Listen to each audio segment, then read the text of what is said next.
오늘 주실 하나님의 말씀은 민수기 9장 4절에서 12절까지 말씀입니다.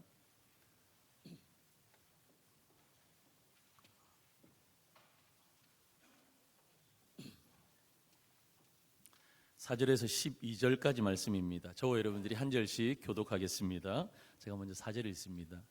모세가 이스라엘 자손에게 명령하여 유월절을 지키라 하매 그들이 첫째 달 14째 날 해질 때 시내 광야에서 유월절을 지켰을 때 이스라엘 자손이 여호와께서 모세에게 명령하신 것을 다 따라 행하였더라. 그때 사람의 시체로 말미암아 부정하게 되어서 유월절을 지킬 수 없는 사람들이 있었는데 그들이 그날에 모세와 아론 앞에 이르러 그에게 이르되 우리가 사람의 시체로 말미암아 부정하게 되었거니와 우리를 금지하여 이스라엘 자손과 함께 정한 기일에 여호와께 헌물을 드리지 못하게 하심은 어찌함이니까. 모세가 그들에게 이르되 기다리라. 여호와께서 너희에게 대하여 어떻게 명령하시는지 내가 들으리라. 여호와께서 모세에게 말씀하여 이르시되 이스라엘 자손에게 말하여 이르라. 너희나 너희 후손 중에 시체로 말미암아 부정하게 되거든 먼 여행 중에 있다 할지라도 다 여호와 앞에 마땅히 유월절을 지키되 둘째 달 14째 날 해질 때 그것을 지켜서 어린 양의 무교병과 쓴 나물을 아울러 먹을 것이요. 함께 읽습니다. 아침까지 그것을 조금도 남겨두지 말며 그 뼈를 하나도 꺾지 말아서 유월절 모든 율례대로 지킬 것이니라. 아멘.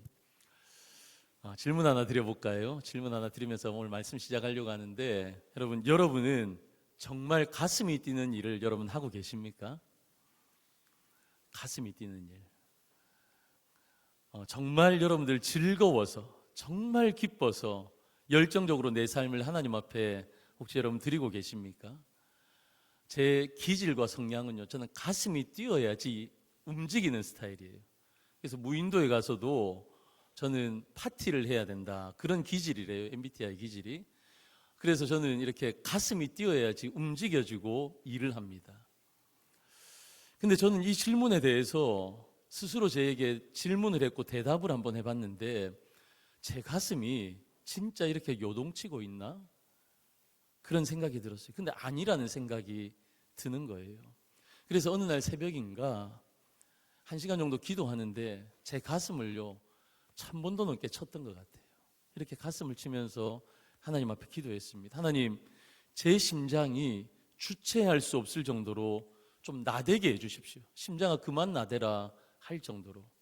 그 말은 뭐냐면 하나님, 정말 가슴 뛰게 하나님 사랑하고 싶습니다. 정말 가슴 뛰게 교회를 사랑하고 싶습니다. 하나님, 정말 가슴이 뛰게 우리 성도님들을 사랑하며 살아가고 싶습니다 라는 제 안의 몸부림이었습니다. 여러분, 우리의 심장이 함께 반드시 뛰어야 할 한 가지, 그것이 무엇인가? 저는 오늘 여러분들과 한번 이 부분 나누고 싶습니다. 반드시 우리의 심장이 뛰어야 할 한 가지, 그것이 무엇이냐? 그건 예배입니다. 여러분, 우리의 삶에 예배를 드릴 때 심장이 뛰어야 돼요. 여러분, 지금 심장이 뛰십니까? 심장이 안 뛰면 하나님 부르신 거죠. 근데 그런 심장 뛰는 거 말고 진짜 가슴이 콩당콩당 너무 설레고 가슴이 벅차고 이런 심장이 뛰는 걸 말하는 겁니다. 여러분, 우리의 예배 가운데 진짜 심장이 뛰어야 돼요. 왜냐하면 예배를 통해서 우리는 하나님의 임재를 경험하는 겁니다. 임재, 하나님이 지금 나와 함께 계시다, 여기에 계시다, 내 마음속에 계시다, 그 임재를 경험하기 때문입니다. 이 시간이요, 이 예배의 시간이 하나님을 만나는 시간이기 때문입니다. 여러분, 여기에 우리의 인생의 성패가 달려있기 때문입니다. 여러분, 오늘 본문은 우리에게 이 예배에 대해서 말씀하십니다. 하나님께서 이스라엘 백성들에게 보여주신 예배, 그것이 무엇이냐? 그것이 유월절입니다. 유월절. 여러분, 그러면 유월절이라는 것이 무엇입니까? 여러분 잘 아시겠지만 이스라엘 백성들이 역사상 가장 치욕적인 사건은 애굽의 노예가 된 사건이에요. 그런데 반대로 가장 감격적이었던 사건은 그들이 이런 노예 상태였는데 그들이 자유를 얻습니다. 그래서 애굽에서 출애굽하는 것, 여러분 그것이 이스라엘 백성들 가운데 가장 역사 속에서 가슴 뛰는 일이었을 것입니다. 여러분, 이 출애굽의 결정적인 사건이 무엇입니까? 바로 유월절입니다. 하나님께서는요, 애굽의 모든 집마다 첫 아들과 맏아들과 짐승의 첫 새끼까지도 하나님께서 이 유월절에 다 심판하시겠다, 그런 밤이 있을 것이다, 하나님 말씀하셨습니다. 그런데 하나님은요, 우리 하나님께서는 이스라엘 백성들을 너무 사랑하셔서 그들을 이대로 심판하고 죽이실 수가 없었습니다. 그래서 당신의 백성들을 살리기 위해서 어린 양을 대신 잡으십니다.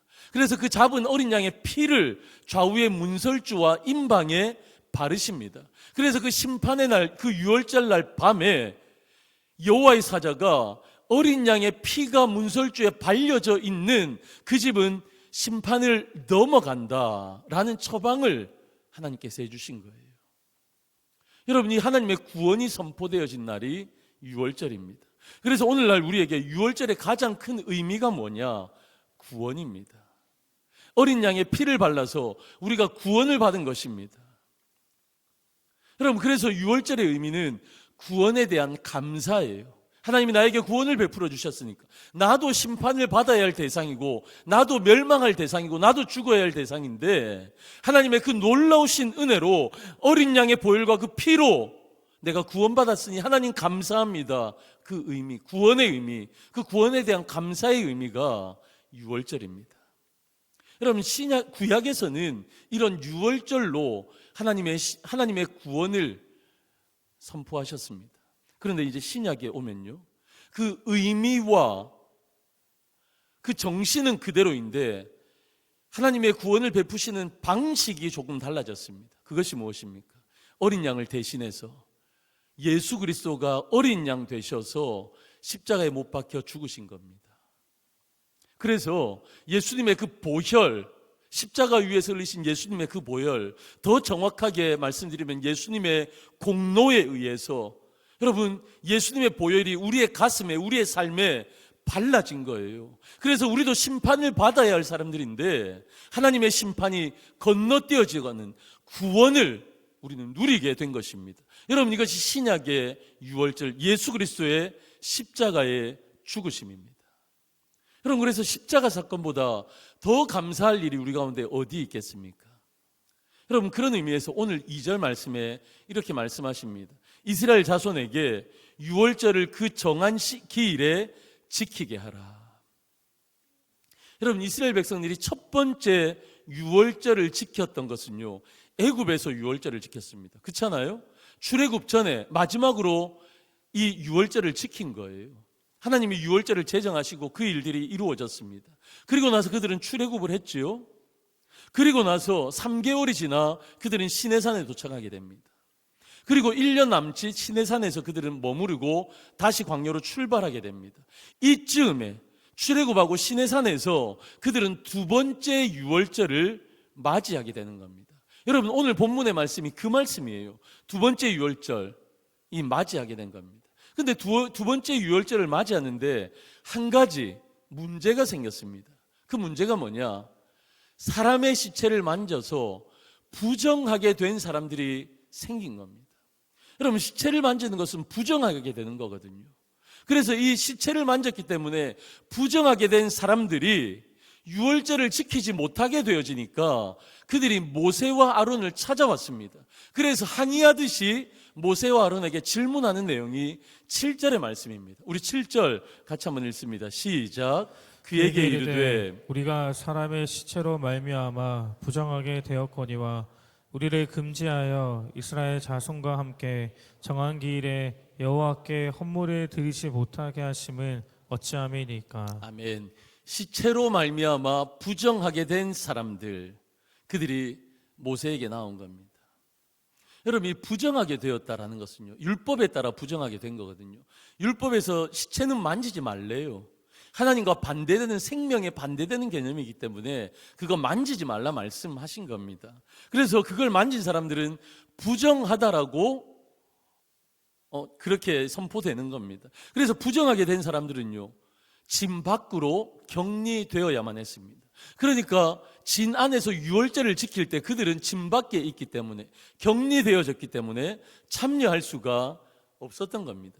그런데도 율법에 이렇게 하나님 말씀하셨는데도 이 시체를 만져 부정하게 된 사람들이 그들도 유월절에 참여하고 싶다라고 모세에게 와서 항의하듯 질문을 하고 있는 겁니다. 여러분, 이들이 문제를 제기한 동기가 뭐냐? 유월절을 지키고 싶은 마음이었습니다. 한마디로 하나님의 은혜를 갈망하는 것이, 내가 이렇게 잘못하고 실수하고 부족해서 부정하게 되어서 진 밖에 있어서 유월절을 지킬 수 없는데, 그럼에도 불구하고 우리도 하나님의 은혜가 필요한 사람들입니다. 하나님의 은혜를 간절히 바라는, 갈망하는 자세가 그들 가운데 있었어요. 여러분, 이거 우리 본받을 만한 일입니다. 여러분, 요즘 얼마나 많은 성도들이 자신의 상황을 이야기하면서 예배를 소홀히 하는 경우가 많습니까? 여러분, 우리 믿음의 선배들은요, 주의를 지키는데 뭐라고 얘기했습니까? 주의를 성수한다라고 말씀하셨습니다. 주의를 정말 거룩하게 지켜야 된다. 죽으나 사나, 내가 아프나, 어떤 천재지변이 있어도 주의를 거룩하게 지켜야 된다. 우리 교회에 가서 주일 예배를 지켜야 된다라는 것이 우리 믿음의 선배들의 신앙의 고백이었어요. 그런 의미로 따지면 제가 조금 날라리 목사죠. 왜냐하면 명절날 고향 가서 예배 드리라고 제가 말씀드리잖아요. 옛날 목사님 같았으면 저 혼났어야 될 것 같아요. 근데 저는 그것도 맞다고 생각이 들거든요. 여러분, 예배를 향한 여러분은 간절한 갈망이 있어야 되는데, 요즘 우리는요, 예배가 너무 소홀해졌어요. 비가 오고 눈이 오고 날씨가 안 좋으면 교회 못 온다 합니다. 날씨가 짓궂어서요.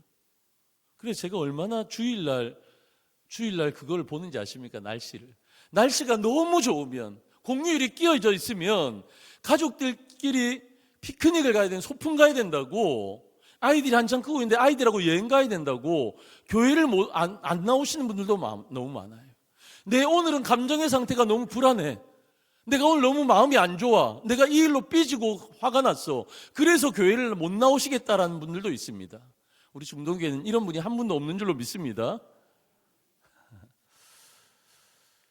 여러분, 그런데 있잖아요.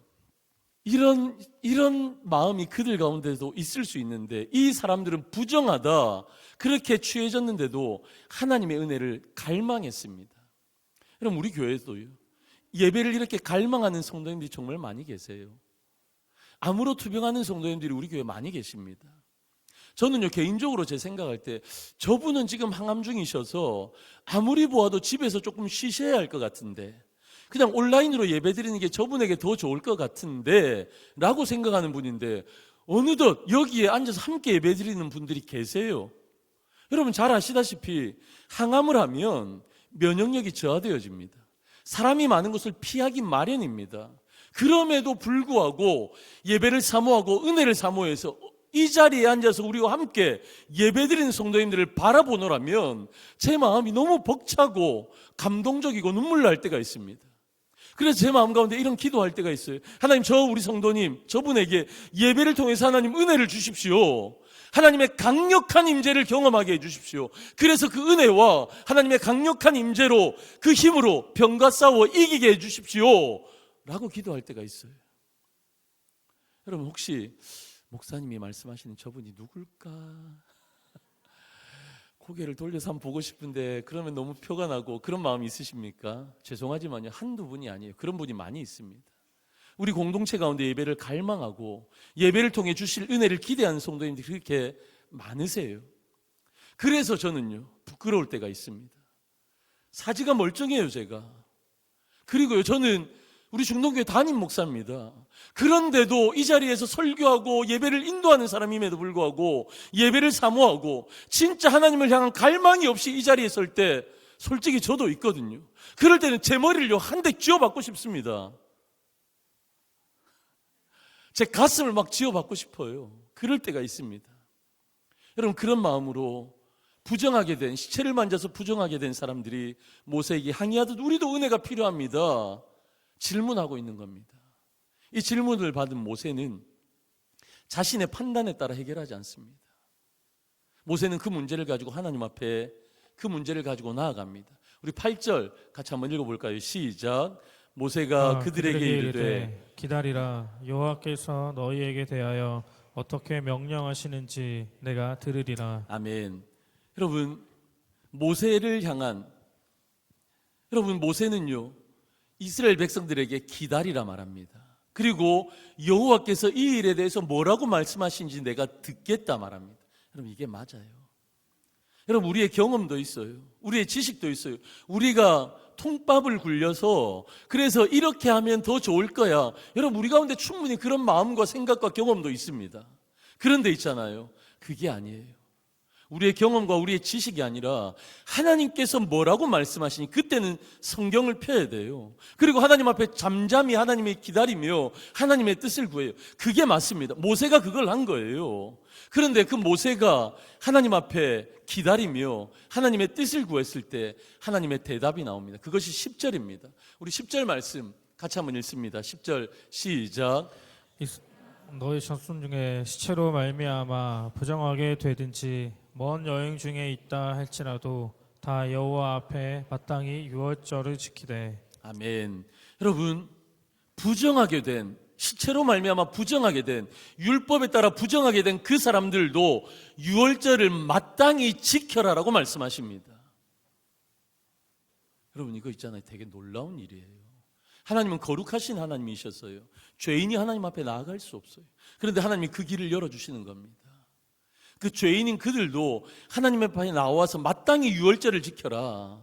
구원의 은혜를 너희들도 함께 누려라. 하나님께서 말씀하십니다. 그런데 단 뭐예요? 특별 규정을 제정하십니다. 그것이 11절과 12절 말씀입니다. 같이 읽습니다. 시작. 둘째 달 열넷째 날 해질 때 그것을 지켜서 어린 양의 무고병과 쓴 나무를 아울러 먹을 것이요 아침까지 그것을 조금도 남겨두지 말며 그 뼈를 하나도 꺾지 말아서 유월절 모든 율례대로 지킬 것이니라. 아멘. 여러분 둘째 달 14일에 유월절을 지키라 라고 말씀하십니다. 여러분 이게 무슨 의미냐면요, 하나님께서 이 부정한 자들에게 한 달을 미루어서 예배를 드릴 수 있게 한 겁니다. 한 달을 미루어서 한 달의 간격을 두고 너희들도 유월절을 지키라.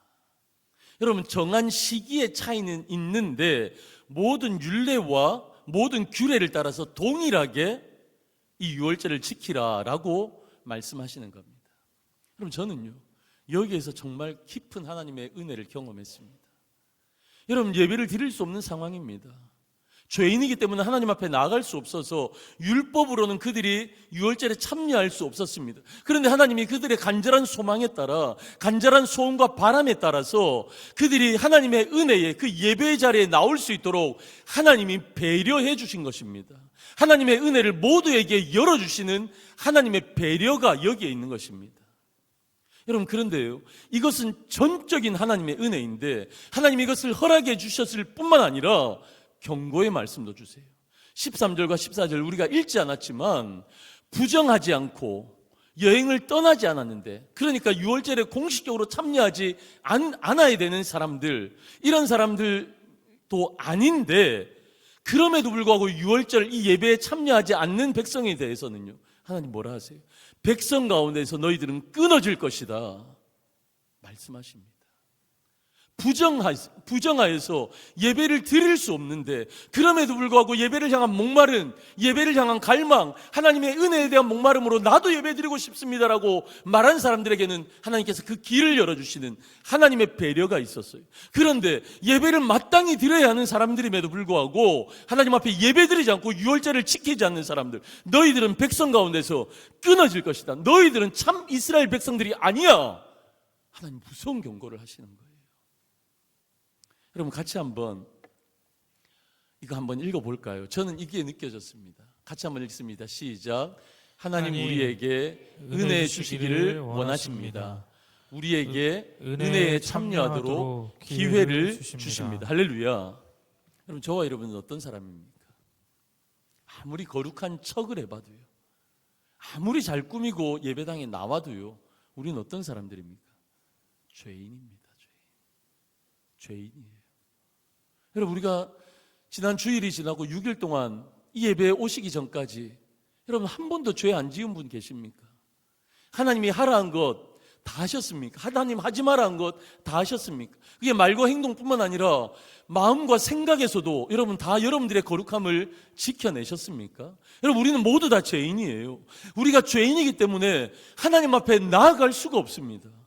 여러분, 우리도요, 지금 오늘 본문에 나오는 시체로 말미암아 부정케 된 사람들과 저와 여러분들도 동일한 사람들이에요. 그런데 하나님께서 우리 가운데 뭘 주십니까? 세컨 찬스를 우리 가운데 주시는 거예요.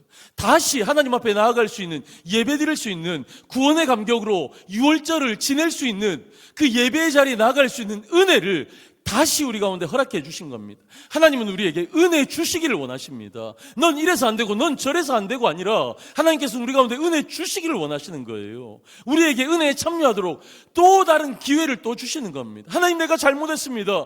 용서를 구하고 회개하면 우리의 죄가 동에서 서가 먼 것처럼 하나님은 우리의 죄를 모른다 하시는, 다시 한번 세컨 찬스를, 그 다음에 또 다른 찬스를 우리 가운데 허락하시는 분이 하나님이신 줄로 믿습니다. 여러분, 오늘 말씀으로 여러분들에게 말씀으로 권면하며 도전합니다. 여러분, 예배를 회복하셔야 합니다.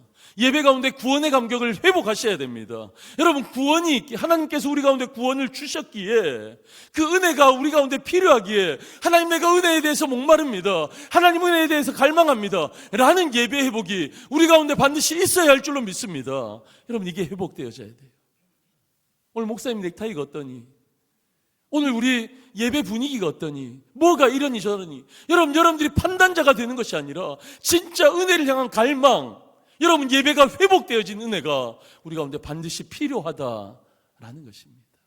그래서 하나님 은혜를 주셔서, 기회를 주셔서 또 저와 여러분들을 오늘 이 자리에 불러주신 겁니다. 제가 여러 번 말씀드렸죠. 제가 여기 앉아서 혼자서 기도하면요, 하나님 오늘 말씀 잘 전하게 해주십시오. 하나님 오늘 놀라운 은혜를 허락해 주십시오. 제가 오늘 설교 잘해서 우리 성도님들 은혜 받게 해주십시오. 저 그런 기도 하지만 첫 번째는 그게 아닙니다. 하나님, 감사합니다. 예배 드릴 수 있는 은혜를 주셔서 감사합니다. 하나님, 제가 뭐라고 이렇게 부족한 사람 세우셔서 하나님의 말씀을 대언할 수 있도록 은혜를 주셔서 감사합니다. 하나님께서 저에게 또 세컨 찬스를 주신 거예요. 사랑하는 성도 여러분, 이 예배가 회복되어져야 합니다. 여러분, 우리의 가슴 뛰는 예배가 우리 가운데 회복되어지기를 주님의 이름으로 간절히 축원합니다. 여러분, 그런 가슴 뛰는 예배가 회복되어지기 위해서 두 가지 적용점을 여러분들에게 오늘 드리겠습니다.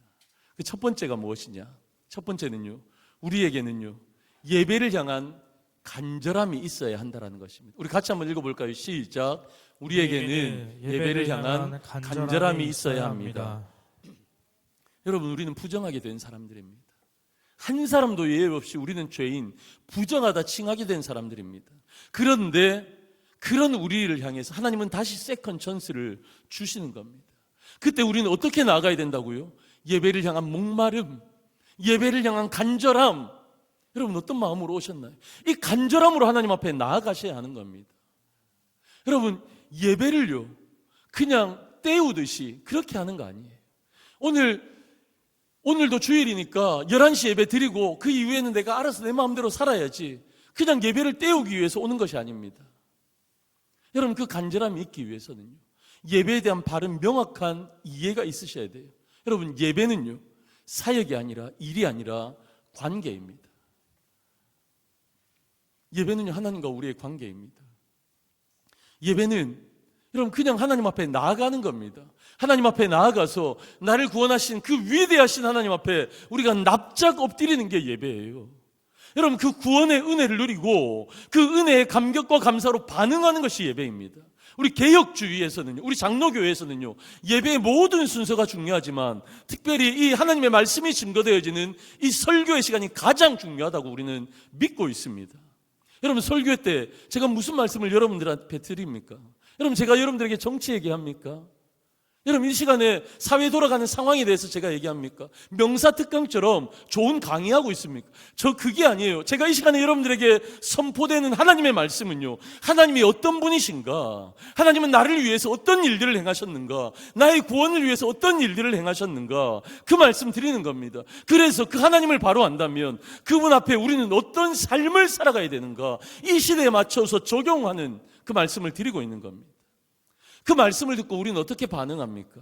그 구원의 은혜에 감사해서 우리는 날마다 하나님의 은혜를 높여드립니다. 여러분, 이게 예배예요. 이것이. 여러분, 우리가 여러 가지로, 여러분, 우리가 교회에 이 모양 저 모양으로 섬기고 헌신합니다.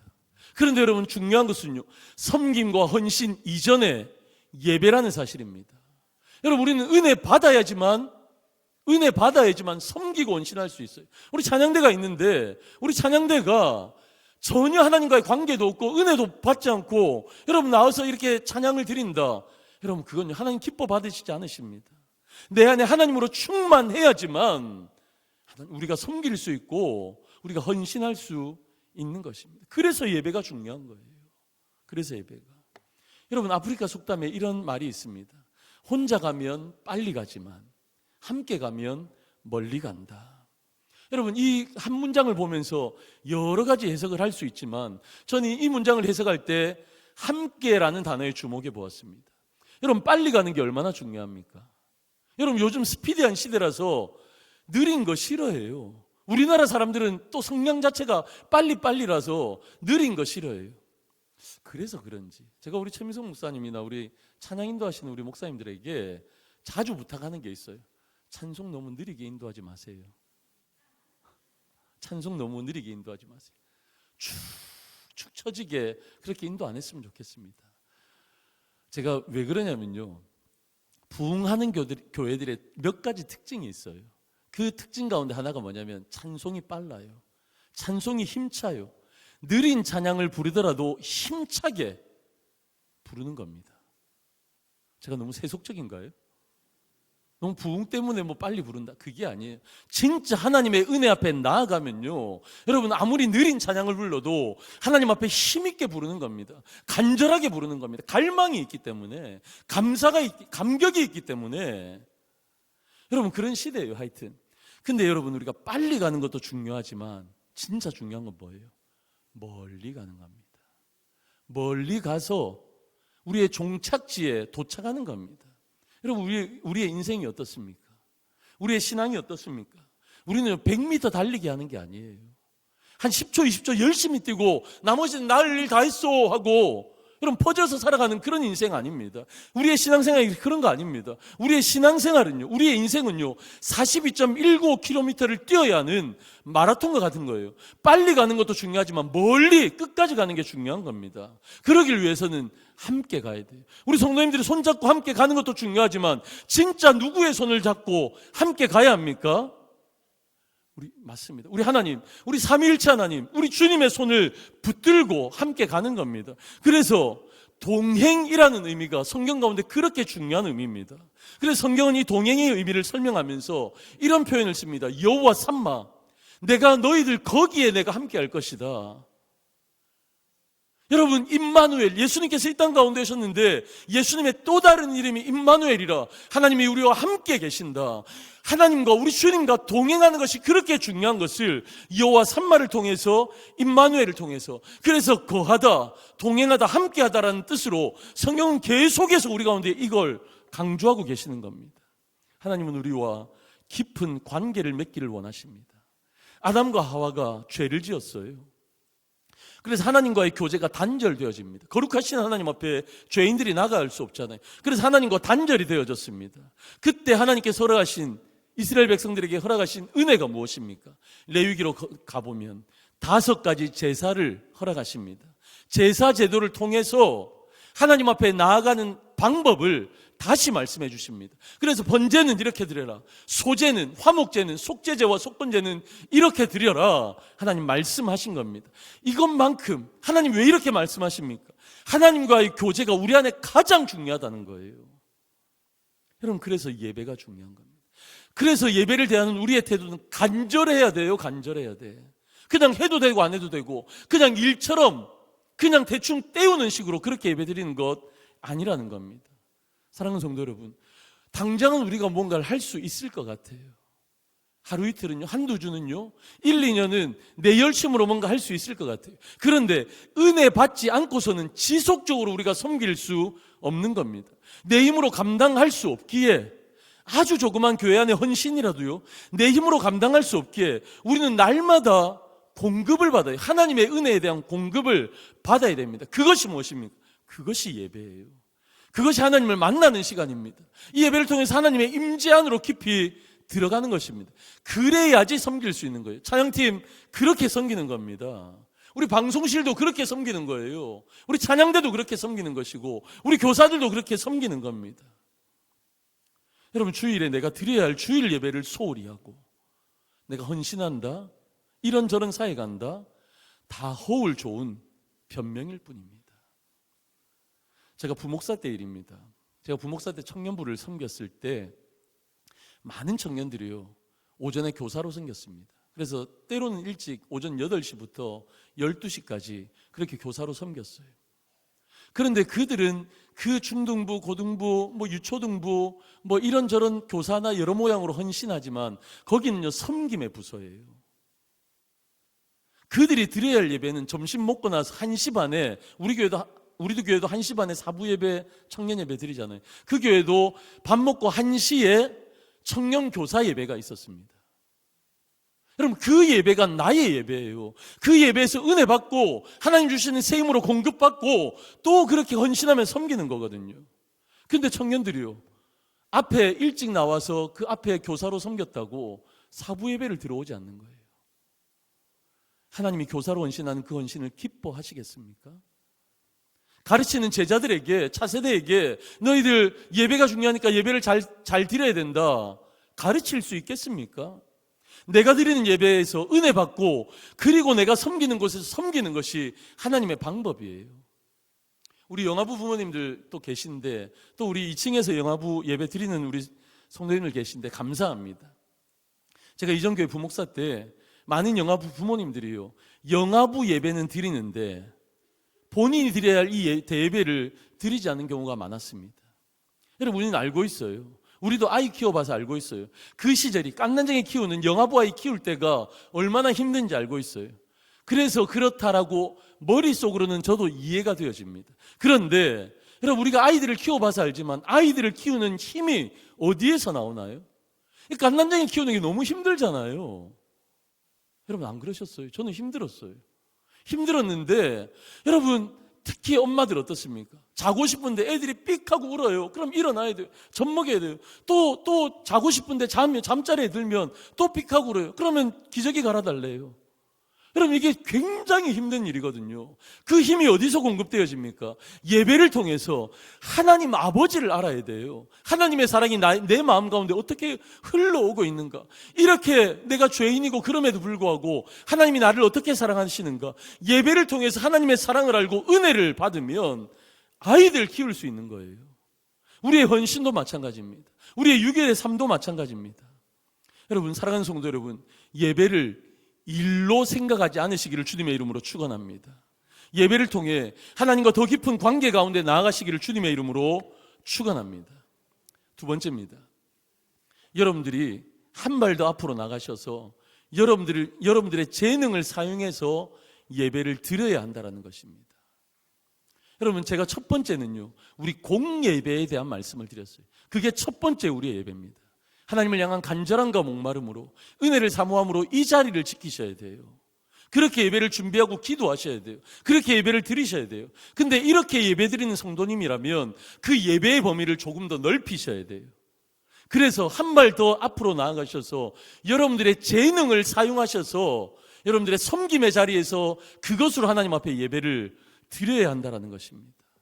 여러분, 그때 진짜 강력한 심장이 뛰는 예배, 그 하나님의 임재로 충만한 예배를 드릴 수 있는 겁니다.